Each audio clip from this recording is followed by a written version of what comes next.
I was standing in my driveway with ice melt in one hand and my phone in the other when Irene King taped an orange violation notice to my front door at 6:45 in the morning.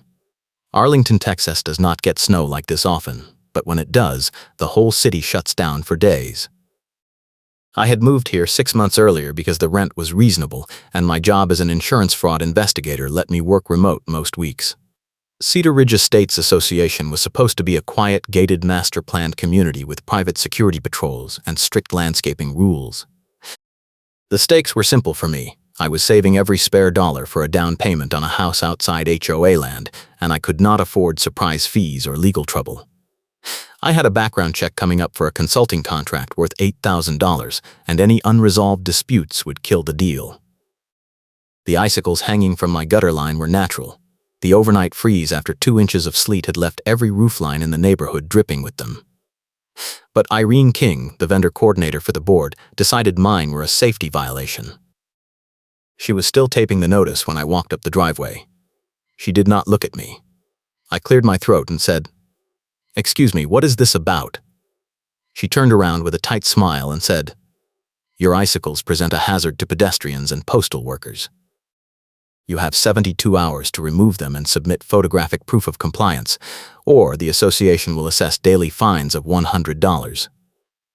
I stared at her. I said, "The sun will melt them in 2 days. She said, "I decide what is reasonable, not you." Then she walked past me, got into a white Lexus with a Cedar Ridge Estates parking permit on the mirror, and drove toward the clubhouse. I pulled the notice off my door and read it inside. The language was formal and cited 3 sections of the community guidelines I had never heard of. The deadline was absurd, 72 hours starting that morning, which meant I had until Saturday at dawn. It was Wednesday. The temperature was supposed to stay below freezing until Thursday night, then climb into the 40s Friday. Natural melt would handle it. But Irene had written that I must provide photographic proof of manual removal, not natural melt. I took pictures of the icicles, the notice, and the timestamp on my phone. Then I called the Cedar Ridge Management Company and got voicemail. I left a message asking for clarification and went to work. Thursday morning, I got an email from the management company. It said my compliance issue had been forwarded to the enforcement committee, and I should address all future correspondence to the board. No explanation, no copy of the rule sections they were citing. I replied asking for the specific guideline text and got an auto response that the office was closed due to weather. I checked the Cedar Ridge Estates handbook I had signed when I moved in. There was nothing about icicles. Section 12 covered exterior maintenance and required gutters to be clear of leaves and functional, but it said nothing about ice formation. I was not surprised. Irene King had a reputation. My neighbor 2 doors down, a retired schoolteacher named Stan, had warned me in October that Irene ran the vendor coordination like a personal kingdom and threatened contractors who did not give her priority service. I decided to document everything. I am good at recognizing patterns. In my job, I see people fabricate claims all the time, and the key is always documentation. I went outside Thursday afternoon and took another round of photos showing the icicles were natural and appeared on every house on the block. Then I drove to the clubhouse to ask for a copy of the enforcement committee meeting minutes. The gate guard waved me through. The clubhouse parking lot was plowed but empty except for 2 vehicles, the white Lexus and a black Ram truck with a contractor logo on the door.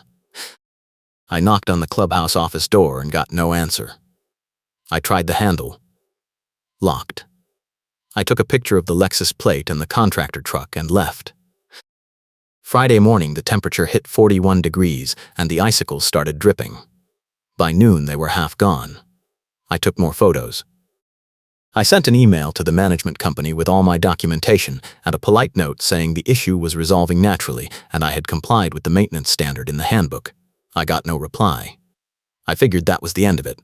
I was wrong. Saturday morning at 7, Irene King was back. This time she had a man with her. A thick-shouldered guy in a reflective vest and a ball cap. I was drinking coffee and saw them through my front window. I grabbed my phone and opened the doorbell camera app. Irene was holding a clipboard. The man was holding a tablet. She pointed at my gutter line, then at the driveway, then at the mailbox. The icicles were gone. A few small stubs remained where the shade kept the drip line cold, but everything dangerous had melted. I opened the door and said, "Can I help you?" Irene looked at me and said, "You missed the compliance deadline." I said, "The icicles are gone." She said, "You did not submit photographic proof of manual removal as required." I held up my phone and said, "I have photos showing natural melt, and the handbook does not require manual removal." She said, "The enforcement committee has assessed a fine of $100 per day starting today. You will receive an invoice." I said, "On what authority?" She said, "The authority vested in the board by the master declaration." I said, "I want to see the meeting minutes where this was voted on." She said, "You cannot prove anything." Then she turned and walked back to the Lexus. The man with the tablet followed her. I pulled the doorbell footage and saved it to 3 places. Then I called my friend Jessica, who works the tip line for a local news station.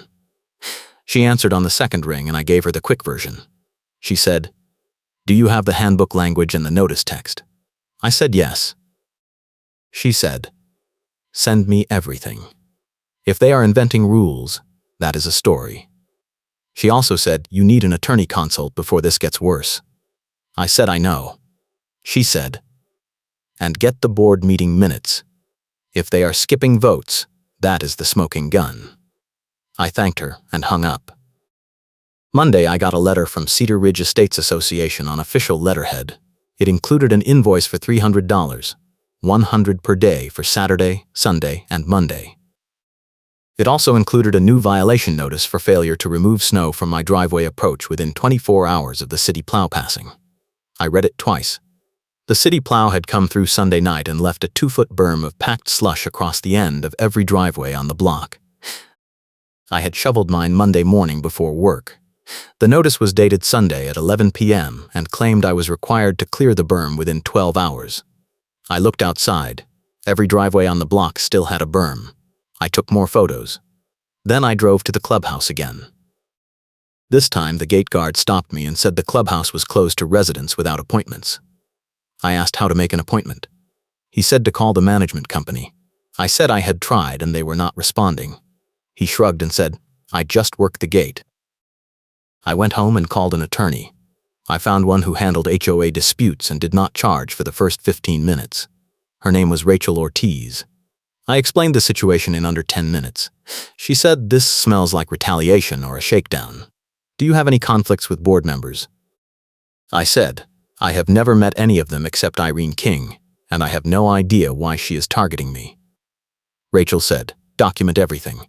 Get the board minutes. Request them in writing and CC the management company. If they refuse, that is evidence of bad faith.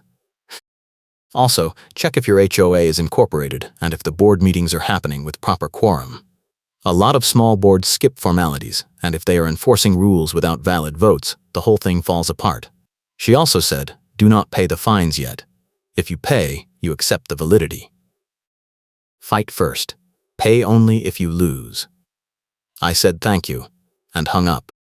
Tuesday, I sent a formal records request via certified mail to both the management company and the Cedar Ridge board president, whose name was listed on the website as Michael Pruitt.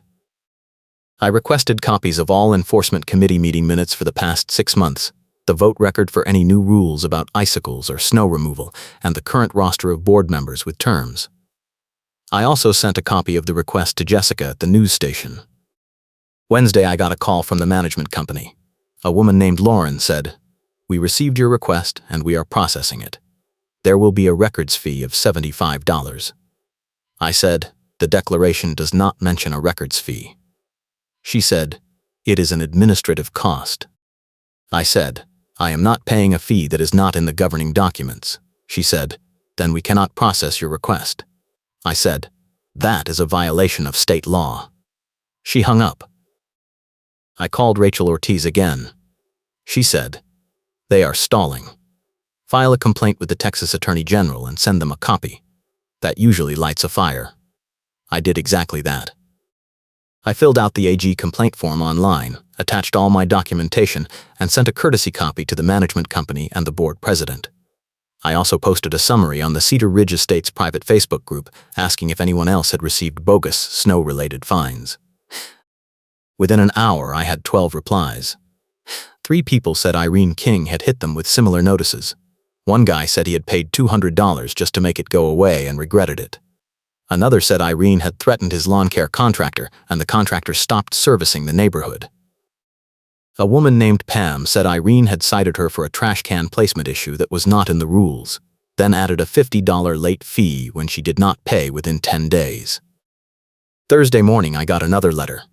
This one said I was being sued in small claims court for $900, the original $300, plus $200 in administrative fees, plus $400 in attorney fees. The hearing was set for 3 weeks out. I read the filing and laughed out loud. The attorney fees were ridiculous. No attorney had touched this. It was a template letter with a fake law firm name printed at the bottom. I took a picture of it and sent it to Rachel. She called me back in 5 minutes and said, "This is not a real filing. Check the county clerk website.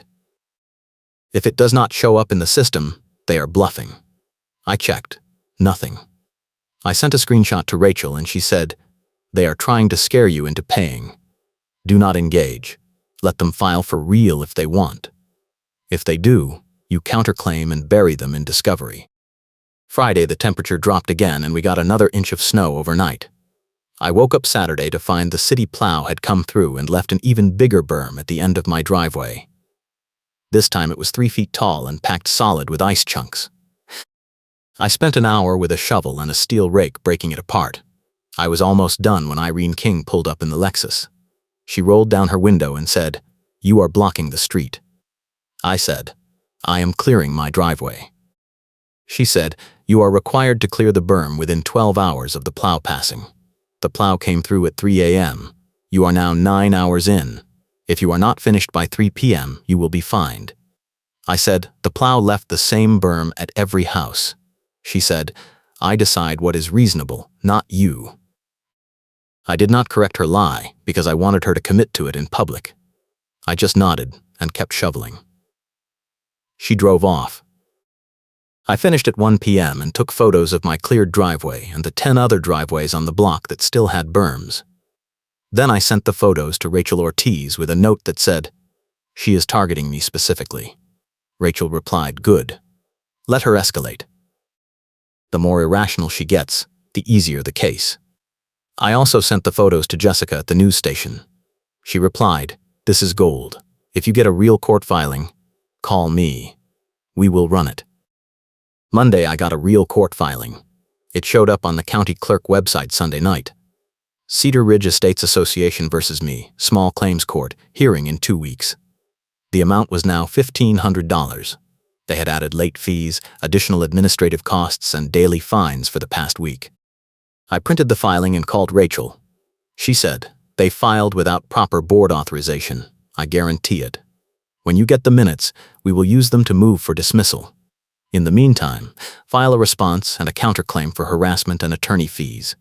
I will draft it. You just sign."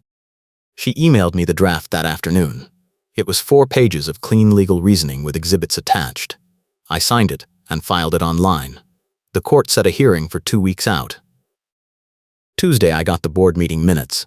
They arrived via email from the management company with a PDF attachment and no cover letter. I opened the file. It was a mess. The minutes were sparse, half the dates were missing, and 3 of the 6 meetings listed had no attendance record. I scrolled to the November meeting, which was when the Icicle enforcement supposedly started. The minutes said, "Enforcement Committee discussed winter maintenance standards. Motion carried. No vote count, no names, no details." I kept reading. The December meeting had the same language. The January meeting was not listed at all. I called Rachel and read her the minutes over the phone. She was quiet for a long moment, then said, "You are going to love this. Check the declaration for quorum requirements." I pulled up the master declaration PDF and found section 8. It said board meetings required a quorum of 4 members out of 6, and votes required a simple majority of those present. I said, "So they need at least 4 people to hold a meeting." Rachel said, "Right. And if the minutes do not show attendance, you can argue they did not have quorum. That makes every vote invalid." I felt my pulse pick up. I said, "That is the whole enforcement wave." Rachel said, "Exactly. If they have been operating without quorum, nothing they passed is binding. You need to find out how many board members were actually present. I went back to the Cedar Ridge Facebook group and posted a question asking if anyone had attended a board meeting in the past 4 months. I got 6 replies. 2 people said they had attended the October meeting and counted 5 board members present. 1 person said the November meeting had only 3. Another said the December meeting was canceled due to weather. A 4th person said the January meeting never happened. I screenshotted everything and sent it to Rachel. She called me an hour later and said, "This is your trump card. If the board has been operating without quorum since November, every fine and every rule they passed is void. Do not use this yet. Let them keep digging. When we get to court, we will drop it, and they will have no defense." Wednesday, Irene King showed up at my door again. This time she had a different man with her, younger, in a hoodie and jeans. She knocked hard. I opened the door with my phone recording. She said, "You are ordered to remove the snow from your roof within 24 hours. I said, "Why?" She said, "It presents a structural hazard and a liability risk to the association." I said, "Every house on the block has snow on the roof." She said, "You are the only one with a compliance issue." I said, "Show me the rule." She held up a piece of paper and said, "This is a special assessment authorized by the board." I reached for the paper and she pulled it back. She said, "You will receive a copy via certified mail." Then she turned and left. The young guy with her stayed on my porch for a moment, looked at my doorbell camera, and then followed her. I called Rachel immediately. She said, "They are inventing violations to justify the fines. Do not remove the snow. Let them escalate. When we get to court, we will bury them." I said, "What if they put a lien on my property?" She said, "They cannot lien you for fines that are not valid. And if they try, we will file an emergency motion to stop it." I hung up and felt the time pressure closing in. My background check was scheduled for 3 weeks out, and the investigator would pull county records. If Cedar Ridge filed a lien, even an invalid one, it would show up and kill my contract. I could not afford that. I needed this resolved fast. Thursday, I got a letter from a plow contractor. It was on business letterhead and said, "Per your request, we cleared your driveway approach on February 10th. Your balance is $95. Please remit payment within 10 days. I read it 3 times. I had not requested anything. I did not recognize the company name. I called the number on the letterhead and got voicemail. I left a message saying I did not authorize any service and would not be paying. An hour later, I got a call back from a man who said his name was Derek. He said, "I got a work order from Cedar Ridge Estates. They said you requested snow removal." I said, "I did not." "Who gave you the work order?" He said, "The vendor coordinator." I said, "Irene King." He said, "Yeah. She does this all the time. She calls us, says a resident requested service, we do the work, then the resident does not pay and we have to chase them. I am done with it." I said, "Do you have the work order in writing?" He said, "Yeah, I can send it to you." He emailed me a scan 5 minutes later. It was a Cedar Ridge Estates form with Irene's signature and my address. It said, "Resident requests emergency driveway clearing due to medical access need." I saved the file and sent it to Rachel. She replied, "She is forging work orders. That is fraud. Print it and add it to your exhibits." Friday, I got another notice. This one said I owed $200 for unauthorized contractor access. The logic was insane. Irene had authorized the contractor had invoiced me, and now Cedar Ridge was fining me for allowing the contractor on the property. I took a picture of the notice and sent it to Jessica at the news station. She replied, "We are running this. Can you do an on-camera interview?" I said yes. She said, "We will come out Monday. Bring all your documents." Saturday, I got a knock on the door at 8 a.m.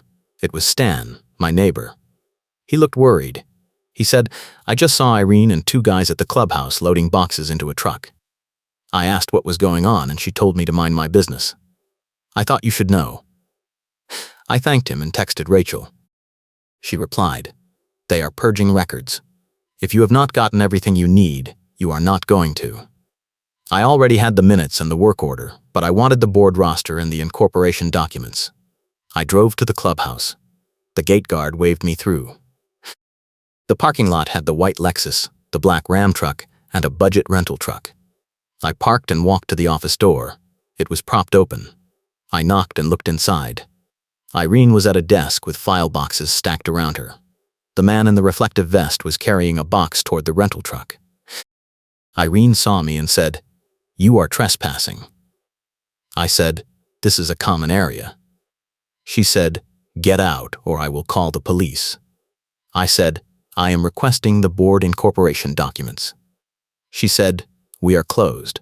I pulled out my phone and started recording. She stood up fast and said, "You cannot film me." I said, "I am on association property and you are a board officer. This is public record." She walked toward me and I stepped back. She stopped at the doorway and said, "You are going to regret this." Then she slammed the door. I went back to my car and called Rachel. She said, "If they are moving records, they are either disorganized or they are hiding something. File a motion to compel production. I will draft it today." Monday morning, the news crew showed up. Jessica brought a cameraman and a reporter named Tom. We did the interview in my driveway with my house and the cleared berm in the background. Tom asked me to walk through the timeline. I showed him the notices, the photos, the fake court letter, the forged work order. Tom said, "This is going to be a good segment. We will run it Thursday night." I said, "Thank you." Jessica pulled me aside after and said, "I talked to my producer. If the court hearing goes sideways, we want to be there." I said, "It is in 2 weeks." She said, "We will be there." Tuesday, I got a call from the management company. Lauren said, "The board has agreed to waive all fines if you sign a settlement agreement and a non-disparagement clause." I said, "What are the terms?" She said, "You pay $200 in administrative costs, you agree not to post about the association online, and you drop your counterclaim." I said, "No." She said, "This is a generous offer." I said, "The fines are invalid and I am not signing anything that stops me from telling the truth." She said, "Then we will see you in court." I said, looking forward to it. Wednesday, I got the motion to compel granted. The court ordered Cedar Ridge to produce all board meeting minutes, the incorporation documents, and the current roster within 5 business days. Thursday, the news segment aired. It was 3 minutes long and included my interview, shots of my house and the notice, and a short statement from a consumer rights attorney saying HOAs could not invent rules. The segment ended with Tom saying, "Cedar Ridge Estates Association declined to comment." I got 6 texts from neighbors that night saying they saw it and they were dealing with the same thing. One of them was Pam, who had the trash can issue. She said, "I want to testify if you need a witness." I said, "I will let you know." Friday, I got the production from Cedar Ridge. It was a thin packet with the same minutes I already had, a 1-page incorporation certificate from 2003, and a roster showing 6 board members. I looked at the roster. 2 of the names were listed as resigned with dates in 2019 and 2021. That left 4 active members, Michael Pruitt, Irene King, a man named Thomas Wu, and a woman named Sandra Melton. I checked the minutes again. The November meeting listed attendees as M. Pruitt and I. King. 2 people. Not a quorum. December was the same. January had no meeting. I felt the pieces lock into place. Rachel had been right. Every enforcement action since November was invalid. I called her and read the roster over the phone. She said, "That is it. They have been operating with 2 people for 3 months. Every vote, every fine, every rule is void. When we get to court, we will move to dismiss on lack of quorum. They will have no defense." I said, "When do we drop it?" She said, "At the hearing. Let them make their case first. Then we will show the minutes and the roster and the judge will shut it down." The weekend was quiet. I spent Saturday prepping my exhibits and Sunday reviewing Rachel's notes. Monday morning, I got a call from a number I did not recognize. I answered and a man said, "This is Thomas Wu. I am on the board at Cedar Ridge. I need to talk to you off the record." I said, "I am recording this call." He said, "That is fine. I just want you to know that I did not vote for any of the enforcement actions against you." Irene has been running the board without proper meetings, and I only found out about it last week when the news segment aired. I have submitted my resignation effective immediately, and I am prepared to testify that the November and December votes did not happen. I was quiet for a long moment. Then I said, "Why are you telling me this?" He said, "Because what she is doing is wrong, and I do not want my name attached to it." I said, "Will you put that in writing?" He said, "Yes. Send me an email, and I will reply with a statement." I thanked him and hung up. Then I sent him an email with my attorney CC'd. He replied within an hour with a 2-paragraph statement confirming that no board meetings had occurred in November, December, or January, and that Irene King and Michael Pruitt had been acting without quorum or board authorization. Rachel called me 10 minutes after I forwarded her the statement and said, "This is the kill shot. If a board member testifies that the votes did not happen, the judge will dismiss with prejudice and probably sanction them. We are going to win this." Tuesday, I got a frantic call from Lauren at the management company. She said, "We need to settle this before the hearing.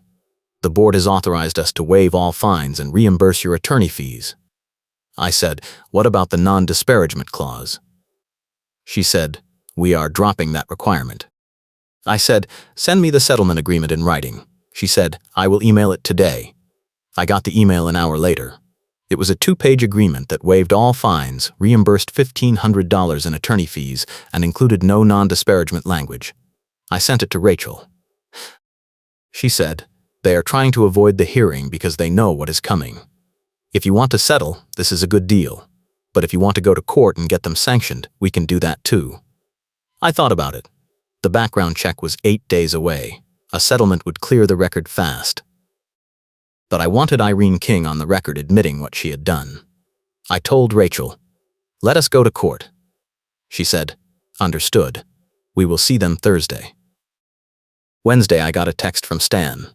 He said, "Irene just knocked on my door asking if I was testifying at your hearing. I told her no comment, and she said I was making a mistake. Thought you should know." I texted back, "Thank you. Let me know if she contacts you again." I also texted Pam and asked if Irene had contacted her. She said yes. She called me yesterday and said if I testified I would be opening myself up to a defamation lawsuit. I told her to talk to my attorney. I do not have an attorney, but it shut her up. I sent screenshots of both conversations to Rachel. She said, "That is witness intimidation. Bring it to the hearing." Thursday morning, Rachel and I met at the courthouse an hour before the hearing. Jessica and Tom were already there with a camera. Rachel walked me through the plan. She said, "They will go first, because they are the plaintiff. Let them make their case. Do not react. When it is our turn, I will walk the judge through the minutes, the roster, and the Thomas Wu statement. Then I will move to dismiss. If the judge does not dismiss outright, I will call you and Pam as witnesses. Then I will bring up the witness intimidation and ask for sanctions." I said, "What are the odds?" She said, 95% we win. 5% the judge gives them a chance to cure and reschedule. Either way, they are done. The hearing started at 10 a.m. The judge was a woman in her 50s named Angela Rivera. She called the case and asked both sides to state their positions. The Cedar Ridge attorney was a young guy in a cheap suit who looked like he had been handed the file that morning.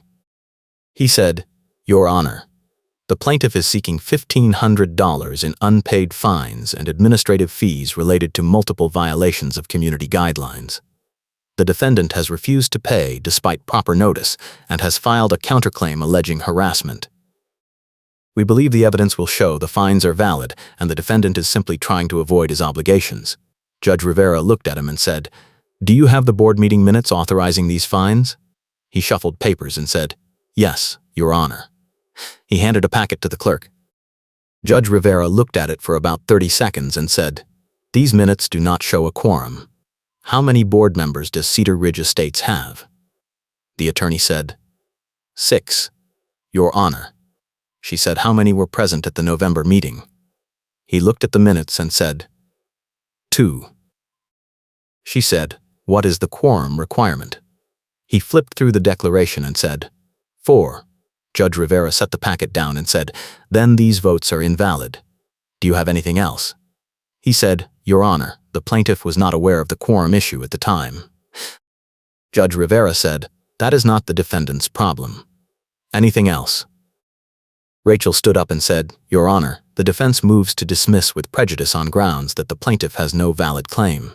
We also move for sanctions and attorney fees based on evidence of bad faith, witness intimidation, and fraud." She handed the clerk a packet that included the Thomas Wu statement, the forged work order, and the screenshots of the witness intimidation texts. Judge Rivera read through it slowly. Then she looked at the Cedar Ridge attorney and said, "Does your client want to respond to these allegations?" He said, "Your Honor, I was retained this morning and I am not familiar with the details."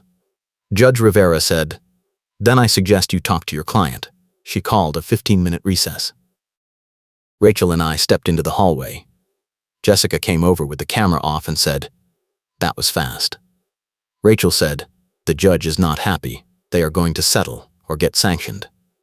I said, "What happens now?" Rachel said, "They will come back and offer to dismiss with fees. If they do not, the judge will rule from the bench, and it will be worse for them." We waited. At 10:30 the clerk called us back in. The Cedar Ridge attorney stood up and said, "Your Honor, the plaintiff wishes to withdraw the complaint and has agreed to reimburse the defendant's attorney fees in the amount of $1,500. Judge Rivera said, "Is the defendant agreeable to that?" Rachel said, "Yes, Your Honor, provided the withdrawal is with prejudice and the reimbursement is paid within 10 business days." Judge Rivera said, "Granted." Case dismissed with prejudice. The Cedar Ridge Estates Association is ordered to pay $1,500 in attorney fees to the defendant within 10 business days. If payment is not received, the defendant may file for enforcement. She banged the gavel and we were done. I walked out of the courtroom and saw Irene King standing by the elevator. She was alone. She looked at me and said, "You cannot prove anything." I smiled and said, "I already did." Then I walked past her and left. Jessica caught up with me in the parking lot and said, "We are running a follow-up tonight. Can you give me a quick statement?" I said, "Sure." She turned on the camera and Tom asked me how I felt. I said, "I feel relieved. The system worked.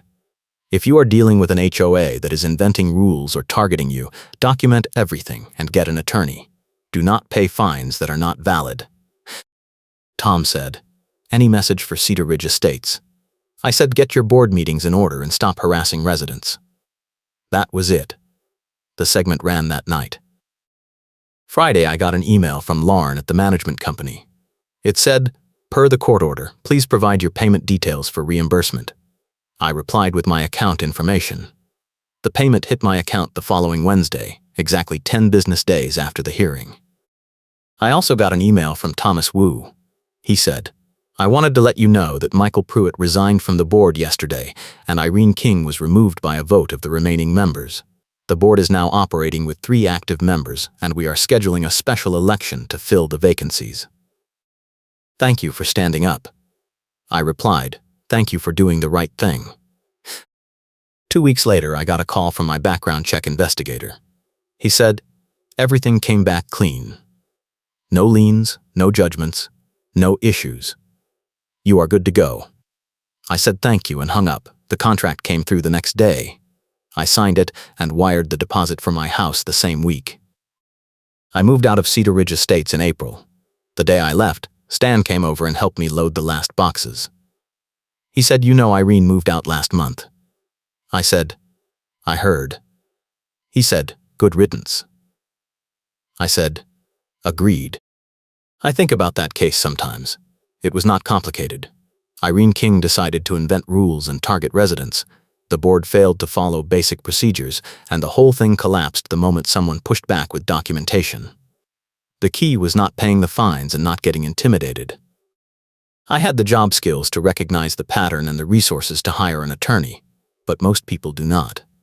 That is what Irene was counting on. She thought I would pay to make it go away. When I did not, the whole scheme fell apart. The trump card was the quorum issue, but I held it until the right moment and let her commit to the lies in public. By the time we got to court, she had no defense and the judge shut it down in 15 minutes.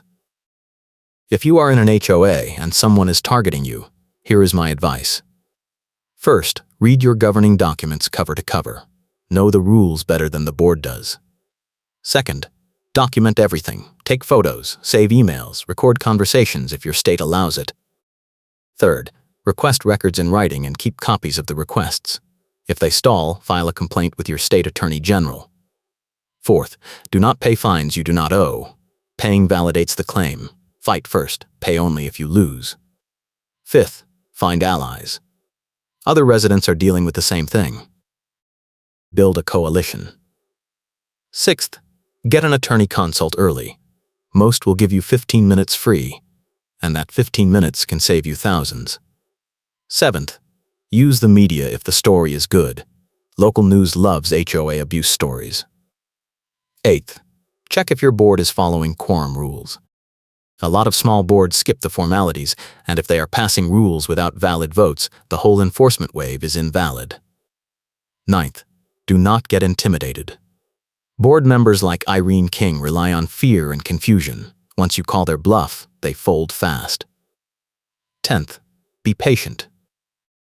These cases take time, but if you have the documentation and you follow the process, you will win.